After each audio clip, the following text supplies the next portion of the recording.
नमस्कार दोस्तों, जय हिंद साथियों। आप सभी का स्वागत है एक बार फिर से पेक मिशन न्यूज चैनल पर। आज इस वीडियो में हम बात करने वाले हैं एक बड़ी खुशखबरी के बारे में। अब जो मिनिस्ट्री ऑफ डिफेंस ने एक लेटर जारी किया है, जो आप देख सकते हो आपकी स्क्रीन पर।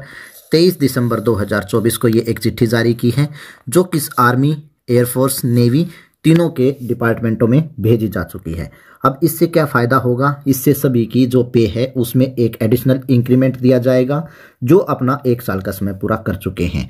आप यहाँ सब्जेक्ट में देख सकते हैं, grant of notional increment on 1 July और 1 January to the employees who are retired from central government services on 30 June और 31 December respectively for the purpose of calculating the pension admissible to them.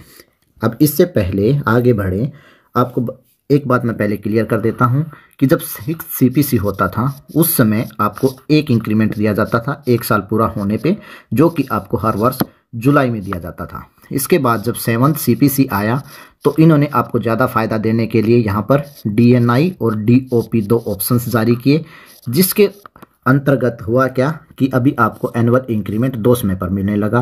पहला आपको जनवरी और दूसरा आपको जुलाई। इसमें भी वही सिस्टम है, यहाँ पर भी आपको डीओपी पे आपको जिस दिन प्रमोशन होता है उसी दिन एक इंक्रीमेंट, और उसके बाद 6 महीने होने के बाद वो चाहे 1 जनवरी को हो या आपका 1 जुलाई को हो, और 1 साल होने के बाद आपको यहाँ पर एक इंक्रीमेंट दे दिया जाता है। उसके बाद हर साल आपको या तो 1 जनवरी को या आपको 1 जुलाई को एक एनुअल इंक्रीमेंट दिया जाता है, जिससे आपकी पे में बढ़ोतरी होती है। इस तरह आपको हर साल एक एनुअल इंक्रीमेंट दिया जाता है। इसकी यहाँ पैरा 1 में हम बात कर लेते हैं कि यहाँ पर उन्होंने एमओडी ने यहाँ पर आप देख सकते हो कि रूल 10, जो कि आर्मी एयरफोर्स का पे रूल है और रेगुलेशंस है, 2017 में जो एक बुकलेट जारी की थी इस बार उसका रेफरेंस दिया गया है। उसके रूल नंबर 10 के 1 की बात की गई है। इसी के साथ साथ अफसर्स पे रूल, जो नेवी, आर्मी, एयरफोर्स हैं, जो 3 मार्च 2017 को जारी किया गया था, उसकी बात की है। इसके साथ साथ जो एमएनएस पे रूल है, जो 14 जुलाई 2017 को जारी किया गया था, उसकी बात की गई है। यहाँ पर बताया गया है कि इन सभी पे रूल्स में 2 डेट हैं जो कि ग्रांट ऑफ एनुअल इंक्रीमेंट की हैं, जो कि 1 जनवरी है या फिर 1 जुलाई है, जो मैं आपको बता चुका हूँ। हर साल आपको या तो 1 जनवरी को या फिर 1 जुलाई को आपको इंक्रीमेंट दिया जाता है, जो कि एनुअल इंक्रीमेंट का नाम है। अब उसके बाद पैरा 2 की यहाँ पर बात कर लेते हैं, जहाँ पर एक बड़ी खुशखबरी निकल के आई है। यहाँ पर अभी जो मिनिस्ट्री ऑफ एमओडी है वो आपको सैंक्शन देता है। यहाँ पर आप देख सकते हो, it is to convey the sanction of competent authority to extend the provision content in DoPT letter, जो है यहाँ आप देख सकते हो 14 अक्टूबर 2024 का जो है वही ऑर्डर अभी जो है आर्मर्ड फोर्सेज के जो पर्सनल्स हैं उनके लिए भी सैंक्शन मिल चुकी है, यानी कि उनके लिए भी वही आपको लागू होता है जो वहाँ पर लिखा गया है।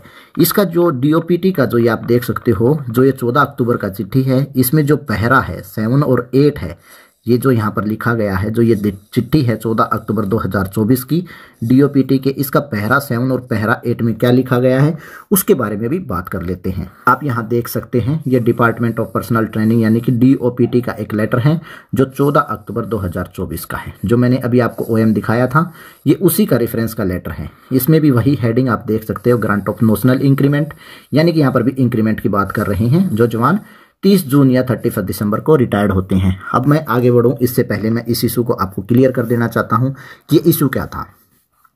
जो जवान अब अपनी सेना में नौकरी करते हैं और रिटायरमेंट चले जाते हैं, सपोज करें कि यहाँ पर 31 दिसंबर को कोई जवान रिटायर्ड चला जाता है और उसका एनुअल इंक्रीमेंट 1 जनवरी को मिलना था, जो नेक्स्ट ईयर था। यहाँ पर उन्होंने पूरा अपना 1 साल सर्विस किया, लेकिन उसको एनुअल इंक्रीमेंट जो 1 जनवरी को मिलना था यह नहीं दिया गया, क्योंकि आप 31 दिसंबर को रिटायर्ड हो गए और 1 जनवरी को आप सिविलियन बन चुके थे। इसी प्रकार जो जवान 30 जून को रिटायरमेंट चले गए और उनको 1 जुलाई को एनुअल इंक्रीमेंट मिलना था, वो इंक्रीमेंट उन जवानों को नहीं दिया गया था। यानी कि यहाँ पर सीधा सीधा उन्हें एक जो एनुअल इंक्रीमेंट है उसका यहाँ पर लॉस हुआ है, जिससे उनकी पे जो थी वो कम रही है और पे कम होने के कारण उनकी पेंशन भी कम रही है।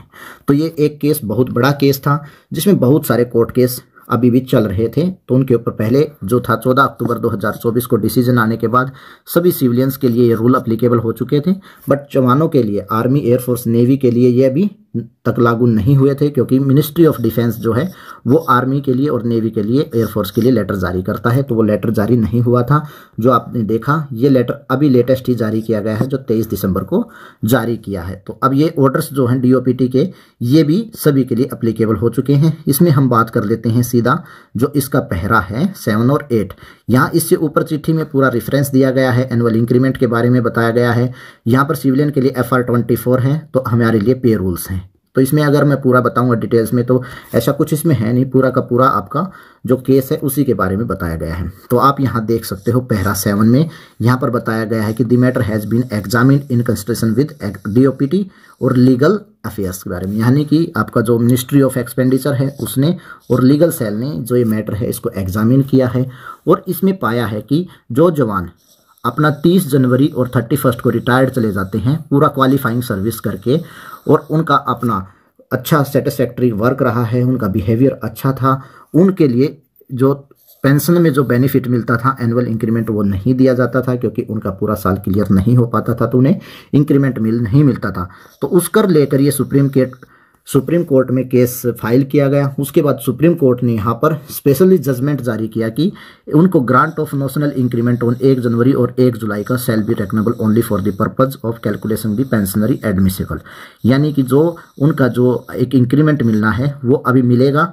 वो किसके लिए मिलेगा? जो उन्हें पेंशन एडमिसिबल है, यानी कि आपकी यहाँ पर जो आपने पे लिया है उसको इंक्रीज किया जाएगा 1 इंक्रीमेंट, उसके बाद आपको पेंशन दिया जाएगा। यानी कि सीधा सीधा आपको मानो 1000 रुपये की बढ़ोतरी होती है तो 500 रुपये आपकी पेंशन में बढ़ोतरी होगी, प्लस उसके साथ DA, यानी कि आप मान सकते हैं यहाँ पर अब मोटा मोटा आपको 750 रुपये का पेंशन में फ़ायदा आपको देखने को मिलेगा।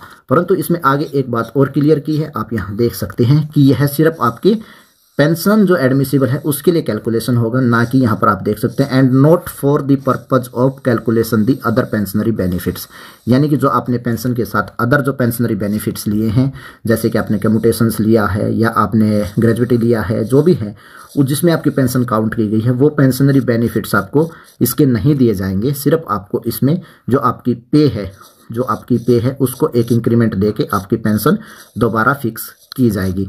यानी कि अभी आप इससे उम्मीद कर सकते हैं कि अभी जल्द से जल्द आपको 1 इंक्रीमेंट का फ़ायदा मिलेगा और आपकी पेंशन में सीधे 750 रुपये अप्रोक्स एक जवान की बढ़ोतरी होगी।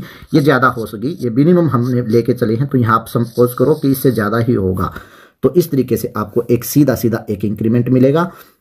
और जो जवान अभी रिटायर्ड आएंगे तो उनको ध्यान देना है कि साथ के साथ ये अपना फ़ायदा ले लेना है। तो उम्मीद करूँगा यह वीडियो आपके लिए जानकारी पूर्वक रही होगी। तो इस वीडियो को ज़्यादा से ज़्यादा लोगों को शेयर करें, ताकि जिन जवानों को बेनिफिट्स नहीं मिला है अब वो इसका फ़ायदा उठाएं और अपना जल्दी से जल्दी एरियर ले लें। इसी के साथ आप चैनल को ज़रूर सब्सक्राइब करें, वीडियो को ज़रूर शेयर करें। जय हिंद, जय भारत।